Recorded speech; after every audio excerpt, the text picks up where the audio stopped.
Dan untuk mengupas isi dan juga kapasitas janji-janji politik yang telah diutarakan masing-masing kandidat tadi malam, saat ini telah hadir bersama saya di studio 2 CNN Indonesia, ada Mas Gun-Gun Herianto, Akademisi Komunikasi Politik UN Jakarta. Kita langsung saja sapa. Halo, selamat siang Selamat Mas siang Gun-Gun. Mas Iqbal. Mas Gun-Gun, ini saya langsung saja, ini tentunya debat tadi malam itu sangat menarik ya, lebih lebih hidup begitu dibandingkan di periode yang sebelumnya begitu. Ya. Dan ini menurut Mas Gun-Gun sendiri, dari ketiga kandidat tersebut siapa yang paling diunggulkan?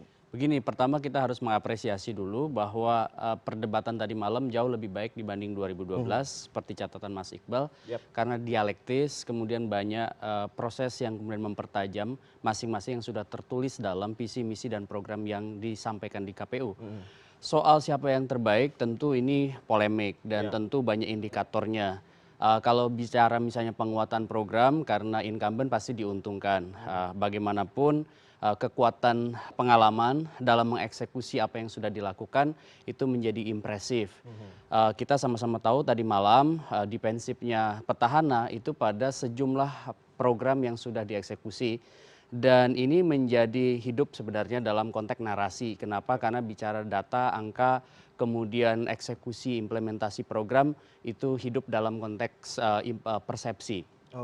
Kemudian kalau dari sudut retorika tentu ketiganya punya plus minus. Seperti misalnya gaya impromptu petahana, kemudian Pak Anies yang sangat retoris gitu dan banyak bicara di level makro, filosofis. Kemudian ini kita bisa maknai bahwa semua orang itu akan dipengaruhi oleh masa lalunya atau reputasi yang dia bangun. Kemudian pasangan nomor satu itu mengesankan diri well organized ya, kemudian bicara berstruktur dan menekankan pada persuasi yang sangat intens pada kelompok lapis psikologis dan lapis sosiologis. Meskipun tidak terlalu kuat dalam konteks memaparkan data untuk pemilih rasional. Contohnya misalnya seperti eksekusi program BLT. Itu kan Mas Iqbal bisa lihat masih ada kegamangan dalam konteks governance-nya.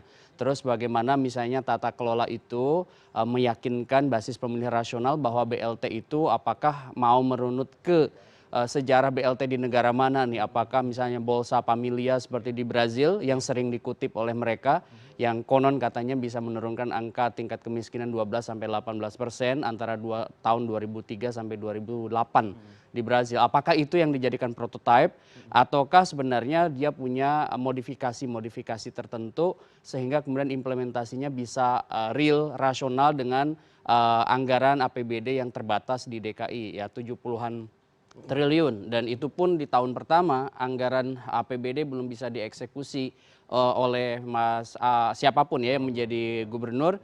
Kenapa? Karena tahun ini sudah diketok oleh DPRD dan PLT. Tapi gitu. tadi malam saya lihat itu memang dari dua kandidat lainnya, terutama terhadap petahana, itu sangat menyerang begitu.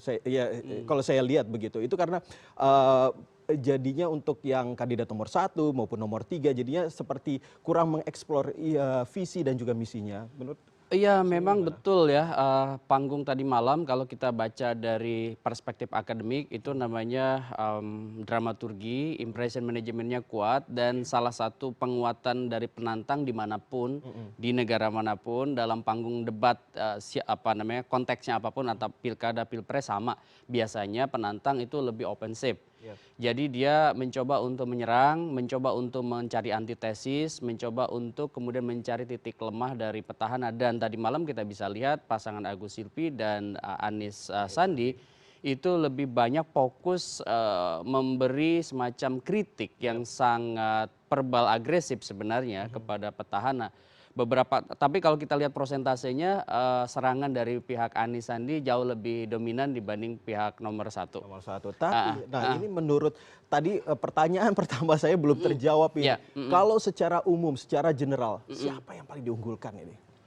Kalau saya melihat gini, kalau untuk program tadi saya sudah jawab. Program dan juga gaya komunikasi. Kalau gaya komunikasi semuanya punya plus minus. Saya ingin mengatakan begini. saya itu melihat ini penting ya, bahwa retorika itu menjadi alat, menjadi instrumen, tetapi kemudian substansi menjadi jauh lebih penting karena ini bagian dari political literacy mainstreaming atau pengaruh taman literasi politik. Overall ya dari seluruh perdebatan itu saya melihat kalau untuk pemilih rasional tentu pasangan nomor 2 ini leading dalam konteks mempertahankan argumen dan serangan pun bisa Dan dia bisa mengetahui titik-titik simpul persoalan. Tetapi kalau dari penggunaan diksi, kalimat, kata pasangan nomor 3 tentu banyak hal yang menarik ya. Ketika misalnya ikan, kail, kolam. Kolam itu sebenarnya itu analogi yang makro mengatakan bahwa empowerment itu menjadi jauh lebih penting dibanding instrumen. Hal yang instrumentalistik harus diubah ke hal yang lebih fundamental. Contohnya misalnya bukan hanya mendirikan sekolah, bukan hanya persekolahan, tetapi culture, budaya orang kemudian mendorong supaya lebih berkarakter. Ini sebenarnya kalau bagi orang yang suka hal-hal yang akademik tentu menarik, tetapi belum tentu menarik bagi akar rumput yang bicara hal yang lebih taktis. Contoh, pasangan nomor urut 1 di situ akan kuat dalam konteks treatment persuasi yang sifatnya kalau istilah akademiknya itu pay off ideas. Artinya memersuasi pada komunikan itu pada hal-hal yang langsung menyentuh pikirannya itu supaya terbawa pada si communicator. Misalnya BLT. Bayangin, dibanding misalnya bicara soal kolam, tentu eksekusi di persepsi masyarakat akar rumput lebih mudah membaca, mengunyah, mengkonsumsi bantuan langsung sementara, ya kan? Nah ini itu sebenarnya bisa terlihat dari sejak BLT itu dijadikan semacam program prioritas nomor 1 dari 10 program prioritas pasangan nomor 1. Tapi gini, jadi panggung perdebatan itu Mas Iqbal, ada dimensinya banyak. Pertama adalah dimensi strategis ya dalam konteks persuasi. Misalnya bagaimana si narator atau communicator atau orator itu bicara soal menjadikan retorika sebagai alat persuasi. Di situ ada invensio namanya, penemuan dan data menjadi penting. Contoh misalnya data yang disuguhkan Agus soal BLT, apakah kemudian menarik masyarakat lapis pemilih mana nih? Kan gitu. Kalau saya perhatikan itu lebih banyak menyasar pemilih psikologis ya. Sementara petahana sebenarnya akan sangat menarik, impresif itu bagi mereka yang berada di pemilih rasional. Kenapa? Karena ya itu tadi bicara bagaimana misalnya infrastruktur dibangun, bagaimana misalnya dia mempertahankan good governance dengan tata kelola keuangan yang lebih terbuka. Karena ini adalah amanat Undang-Undang nomor 14 tahun 2008 soal akses informasi yang disebutkan keterbukaan informasi publik misalnya. Tetapi juga ada kelemahan petahana misalnya reklamasi, kemudian juga tentu dalam beberapa hal adalah kasus penegakan hukum yang juga dikritik oleh pasangan nomor 3 masih tumpul di beberapa sektor. Termasuk juga adalah aspek sentuhan humanistik pada saat misalnya dia mengeksekusi seperti penggusuran. Meskipun petahana juga mencoba untuk defense. Nah ini soal pemilih rasional itu, seberapa banyak sih pemilih rasional di DKI Jakarta ini? Dan Ahok itu sempat menyindir pasangan nomor urut 3 begitu soal yang hanya sebagai akademisi, yang hanya berbicara doang gitu dan tidak ada pekerjaan itu sebenarnya pernyataan itu yang terakhir ya, Ahok yang menyerang Mas Anies itu ya agak beresiko sebenarnya. Kenapa? Iya itu tidak terlepas juga dari gaya komunikasi dia yang pilihannya adalah impromptu ya, spontan. Dia kan banyak mengeluarkan kalimat verbal agresif dengan kebiasaan dia yang spontan. Termasuk ke kandidat nomor 1. Ya. Saya lihat Ahok banget itu. Karena dalam beberapa hal dia sensitivitas retorisnya kadang-kadang lupa di beberapa spot ya. Saya lihat gini, seperti misalnya mengaitkan Anies dengan profesi ya sebagai akademisi itu tentu akan banyak juga kalau dikritisi yang marah sih sebenarnya. Karena kan tidak sesederhana itu gitu. Dan ini memang harus jadi evaluasi juga bagi Ahok di putaran berikutnya. jangan kemudian personifikasi ini. Meskipun attacking boleh, tetapi kemudian juga harus diraba bahwa ini adalah profesi yang banyak orang juga berprofesi sama begitu. Bisa jadi ini sebagai pancingan begitu ya, bagaimana nih emosi dari seorang ya, Ahok, memang, apakah masih terus terjadi atau bagaimana begitu? Saya melihat memang hal yang harus dikendalikan oleh gaya seperti itu. Ini namanya kan kalau bacaan Goodikun, William Goodikun itu low contact culture atau budaya kontak rendah. Bukan berarti rendah dalam arti berbudaya ya, jangan salah tafsir. Yang disebut dengan high dan low contact itu kalau low contact itu biasanya to the point, langsung menyampaikan apa yang ada di pikirannya. Kalau high context itu biasanya menciptakan harmoni. Tidak langsung, kemudian menekankan pada kualitas proses dibanding hasil akhir. Nah, Ahok itu kalau kita lihat trennya dalam berbicara kan selain impromptu tuh dia langsung to the point, menyampaikan apa yang dipikirannya. Nah, maksud saya dalam debat itu memang diperlukan offensif, defensif, ya kapan harus membuka dan kapan harus menutup. Tetapi jangan salah edukasio soal gaya dan juga soal bagaimana manajemen forum. Misalnya jangan sampai di putaran pertama itu sudah melahirkan banyak masalah. Nah, saya mencatat gini Mas Iqbal, dua hal. Pertama, kalau bicara soal content of message, ya tadi seperti kita bilang bahwa yang impresif dalam perdebatan itu kita bicara data. Dan data itu memang kelebihannya petahana. Tetapi kemudian juga penantang itu menurut saya tidak terlalu buruk tadi malam gitu. Maksud saya keduanya juga mencoba untuk menawarkan seperti misalnya pasangan nomor urut 1 kan juga banyak menawarkan program-program seperti Kartu Jakarta One atau Jakarta 1. Tetapi meskipun saya melihat masih belum detil ya, karena mungkin juga keterbatasan waktu dan lain-lain. Tapi ini detailnya seperti apa? Kita tahan dulu, ini jawabannya nanti akan kami sampaikan di segmen berikutnya untuk itu Anda jangan beranjak. Karena setelah jeda berikut ini saya akan kembali melanjutkan dialog dengan Gun Gun Herianto, Akademisi Komunikasi Politik UIN Jakarta. Tetaplah bersama kami.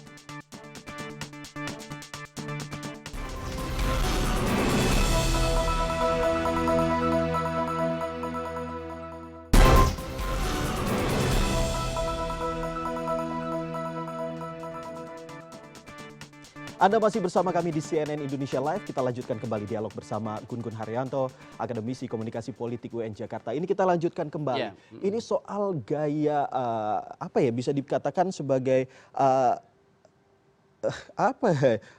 ini cara berbicara mereka, cara sudut pandang mereka dalam menyampaikan visi misi dan juga saling menjatuhkan, bisa dikatakan seperti itu. Itu segmen kalangan mana sih yang akan mereka cari begitu? Ini dalam konfigurasi pemilih di DKI itu masih tersedia ceruk pemilih yang masih belum dikuasai, namanya pemilih yang belum menentukan pilihan atau undecided voters. Itu kalau beberapa lembaga survei menyebut misalnya seperti Lingkaran Survei itu 15% masih, kemudian lembaga survei masih angka 17-19%, kemudian kalau Kompas bilang 10%. Jadi oke lah, antara 10-20% itu masih tersedia ceruk yang disebut dengan kelompok yang belum menentukan pilihan. Dan bisa jadi kelompok yang belum menentukan pilihan itu masih wait and see seperti apa pergerakan para pasangan dalam menentukan rangsangan atau stimulan kepada pemilih seberapa meyakinkan. Termasuk juga menurut saya ada yang swing voters namanya. Dia mungkin sudah pernah disurvei itu akan memilih si X, tetapi kemudian dia masih sangat riskan untuk juga berubah kepada pasangan kandidat lain. Dan ini menurut saya terbaca pergerakannya. Kalau kita membaca data Mas Iqbal, data Desember yang paling terdekat ya, bahwa pemilih di DKI dari 7, sekian persen itu 7, sekian juta itu, kalau nggak salah 7,1 atau 7,2 yang akan fix menjadi pemilih. Itu sekarang yang secara persentase itu didapat oleh pasangan nomor 1 karena pasangan nomor urut 1 itu tertinggi sekarang di survei 37, kemudian pasangan nomor urut 2 itu 33 dan pasangan nomor urut 3 itu 19. Ini data dari Kompas. Dan ini kalau kita bisa lihat yang irisan elektabilitasnya masih mungkin sama-sama menang dalam konteks survei ya, itu adalah pasangan nomor urut 1 dan pasangan nomor urut 2. Karena apa? Prosentasenya tidak melampaui angka 5%. Kan 37, 33. Jadi masih keduanya masih berpotensi untuk running to second round ya. Meskipun pasangan nomor urut 3 itu juga saya lihat kalau kemudian mampu memanfaatkan injury time lap terakhir ini masa kampanye karena sebentar lagi kan, itu bisa saja kemudian kecuali misalnya dia gini-gini aja stagnan, kemudian tidak ada progres yang bisa dia rebound gitu untuk kemudian memersuasi pemilih, ya kemungkinan besar memang tidak ada yang bisa 50+1 Mas Iqbal, sehingga saya membaca potensi besarnya adalah putaran kedua. Nah, debat tadi malam itu akan berpengaruh nggak sih pada ketergerakan pemilih? Memang di konteks Indonesia, bukan hanya Pilkada DKI, konteks Indonesia sekalipun ada pengaruh meskipun tidak terlalu signifikan. Saya bilang bahwa mudah-mudahan, ini kan di DKI ini migrasinya lumayan nih, dari masyarakat awam yang disebut dengan general public ke masyarakat berperhatian atau publiknya itu dari tahun ke tahun lumayan. Kenapa? Kenapa saya bilang ini jadi potensi? Karena orang ini sudah mulai berpikir siapa sih kandidat yang bagus dalam konteks program-programnya. Awalnya kan mungkin afiliasi hubungan agama, suku, ras, kemudian juga ganteng tidaknya gitu, menarik tidaknya ya, performance fisik, ganteng, kemudian istrinya cantik gitu ya. Sekarang mungkin sudah, meskipun itu juga ada pemilih seperti itu, namanya pemilih psikologis tadi. Tapi pertimbangan rasional pun sudah mulai masuk. Kenapa? Karena kanal komunikasi publik lebih beragam. Selain media mainstream, sekarang orang bisa secara lebih personal mengakses media sosial. Sehingga kemudian limpahan informasi itu bisa jadi semacam input ya pada proses logika dia untuk memilih gitu. Tapi ini bicara mengenai survei yang dilakukan oleh Kompas dan lain sebagainya. Ini tadi malam juga dilakukan survei oleh Politika Wave gitu pasca debat Cagup-Cawagup terhadap sejumlah netizen gitu, mengatakan bahwa justru yang paling banyak diperbincangkan di media sosial itu adalah Ahok Jarot, dan Agus Silvi justru yang paling sedikit, hanya 11%. Kita akan lihat sama-sama, plasmanya ada di belakang kita ini. Nah ini jumlah percakapan media sosial di mana Agus Silvi itu hanya 11%, Ahok Jarot itu 54%, sedangkan Anies Sandi itu 35%. Dan di sini justru lebih banyak membicarakan Ahok, dan ini diambil dari Politika Wave pasca debat tadi malam. Dan selain itu juga ternyata dari sini kita akan lihat ke slide selanjutnya, ada tren positif dan juga negatif seperti itu. Untuk yang kita lihat dulu untuk yang Agus Silvi di sini positifnya 64%, negatifnya 36%, di mana yang positifnya ini mengatakan bahwa Agus hebat, apa segala macam. Ya, ini namanya survei percakapan organik kan yang muncul di sosial media dan ya sangat artifisial ya. Ya saya sih berterima kasih atas data ini karena memang akan menjadi input juga dalam konteks pergerakan percakapan para homonarans ya, makhluk pencerita di media sosial. Dan ini juga bisa jadi semacam data bagi para kandidat. Tetapi kan tidak bisa kemudian kita oversimplikatif itu. Maksud saya ini kan percakapan organik yang kemudian apakah percakapan organik ini langsung berpengaruh kepada elektabilitas atau tidak. Ini kan semacam yang diperbincangkan ini positif atau negatif trennya. Ketika positif itu apakah kemudian yang positif itu akan memilih atau tidak. Itu kan butuh disurvei secara kuesioner, jadi responden yang tatap muka yang kemudian bisa lebih terjaga kredibilitas surveinya. Kalau ini untuk bacaan namanya kulit permukaan, bacaan awal karena diambil langsung setelah pasca debat itu. Dan contoh misalnya seperti yang ini ya, sentimen percakapan pasangan Agus Silvi itu negatifnya 36, positifnya 64. Tapi tahan dulu, kita akan lihat dulu. Justru ada yang berbeda ini dari pasangan Ahok dan juga Jarot. Ternyata justru yang negatifnya itu lebih banyak nih, 53%, sedangkan positifnya itu 47%. Kita akan lanjut lagi untuk ke pasangan selanjutnya, dan pasangan selanjutnya ini ada Anies Sandi, hampir sama seperti pasangan nomor urut 1 di mana positifnya 62% dan negatifnya 38%. Ini masih terkait dengan hasil-hasil debat yang berlangsung tadi malam.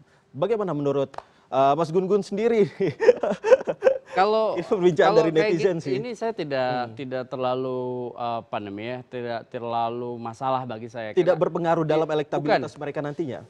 Bisa saja kemudian punya sumbangan karena akan juga menyentuh ya, memapar individu-individu yang berinteraksi di media sosial. Tetapi kemudian seberapa signifikan misalnya pengaruhnya, itu yang kemudian harus disurvei lagi melalui survei yang lebih akademik. Political web ini tentu kan membaca tren ya yang kemudian dipercakapkan. Tapi saya sih juga mengapresiasi kenapa ketika misalnya ada perbincangan yang lebih banyak positif meskipun persentasenya lebih kecil seperti Anies maupun Agus dibanding Ahok, tapi ternyata yang positif, perbincangan positifnya lebih banyak. Di media sosial itu selalu ada tipologinya kan, ada yang diseminator, ada yang publicist, ada yang propagandis. Nah, macam-macam ini kita harus juga saring apakah misalnya yang berinteraksi itu mesin atau yang berinteraksi itu real account ya kan, dan lain-lain. Nah, political web tentu punya sistem untuk menghitung itu. Saya sendiri melihat ini semacam data awal saja, menjadi data awal bahwa dalam konteks perbincangan media sosial misalnya yang tren positif itu di dua pasangan penantang ternyata. Meskipun jumlah misalnya tweetnya atau jumlah perbincangan di media sosialnya lebih sedikit dibanding apa yang memperbincangkan term, istilah, program atau data yang dimiliki oleh petahana begitu. Tapi ini kalau melihat dari kalau melihat dari diskusi tadi malam ataupun debat tadi malam, seberapa efektifkah untuk menjaring suara gitu untuk di bulan Februari nanti? Ini kan debat ada 3 kali. Jadi saya melihat akan ada reinforcement di situ, peneguhan. Kan kampanye berbasis komunitasnya sudah mereka lakukan. Nah, ini ada peneguhan 3 kali, tanggal 13, tanggal 27 Januari, tanggal 10 Februari. Dan ingat efek domino dari debat itu pada pemberitaan media dan akan diulang terus seperti dialog kita hari ini. Kemudian juga akan muncul di beragam media sosial, dan menurut saya disitulah letak pentingnya reinforcement dari debat. Dan gaya komunikasi itu masih tetap menjadi perhatian dari publik. Akan menjadi perhatian, misalnya dibandingkan hasil kerja yang sudah dilakukan. Dua-duanya komplementer. Kita nggak bisa menegasikan, misalnya program itu penting pasti, tetapi juga cara membawakan program, entah itu di level wacana, entah itu misalnya dia bicara pengalaman, itu juga jadi penting. Jangan kemudian sepelekan sekarang rasionalitas publik, karena rasionalitas publik di Jakarta itu jauh lebih baik menurut saya. Kenapa? Karena sekarang itu tidak lagi subordinat dari significant others-nya, dari bapaknya, dari ibunya, atau dari gurunya, atau dari dosennya. Sekarang punya kecenderungan orang punya basis pilihan yang mengarah pada rasional voters meskipun persentasenya masih di bawah 50%. Tetapi kemudian kalau kemudian kita sebut bahwa apakah ketiga debat itu punya pengaruh? Ya, punya pengaruh dalam 2 hal. Pertama, menciptakan opini publik, dan opini publik akan sangat penting menekan si para pasangan kalau opini publiknya buruk. Yang kedua, beberapa persuasi atau treatment yang kemudian disampaikan bisa saja secara langsung menyentuh emosinya, menyentuh perasaannya, atau menyentuh nalar kritisnya. Sehingga orang yang tersentuh perasaannya atau tersentuh nalarnya bisa saja kemudian beralih pada si kandidat yang menyentuhnya. Berarti hasil survei selama ini bisa saja berubah begitu ya? Sangat mungkin berubah, karena apalagi kalau kita lihat Mas Iqbal, itu masih di margin of error, semua angka-angka itu juga masih menurut saya bisa dipertanggungjawabkan. Contohnya misalnya, teman-teman yang kemudian mensurvei, terutama yang di bulan Desember, itu angka ya, irisan angkanya itu terutama kandidat nomor 1, nomor 2, dan saya bilang juga potensinya ada di pasangan nomor 3, itu berdekatan sehingga istilah surveinya itu namanya close to call. Artinya belum kita katakan bahwa salah satu kandidat itu leading jauh dibanding kandidat lain. Oke, baik. Untuk terakhir ini, jadi bagaimana kesimpulannya dengan kan masih ada 2 kali debat lagi tanggal 27 Januari dan 10 Februari. Tanggal 27 itu nanti akan banyak hal yang menarik juga karena bicara pembangunan pemerintahan, reformasi birokrasi, kemudian berikutnya ada pelayanan publik, dan itu akan sangat diharapkan memasok data. Iya, itu. Jadi bukan hanya seni berbicara, tetapi juga adalah data yang penting, sehingga kemudian data itu akan mengokohkan kredibilitas, kapasitas dari si pasangan kandidat dan kemudian warga DKI punya kesempatan untuk mengkomparasikan ketiga pasangan dan memilih di 15 Februari. Baik Mas Gun Gun, terima kasih atas kedatangannya di Studio 2 CNN Indonesia. Sama-sama Mas Iqbal.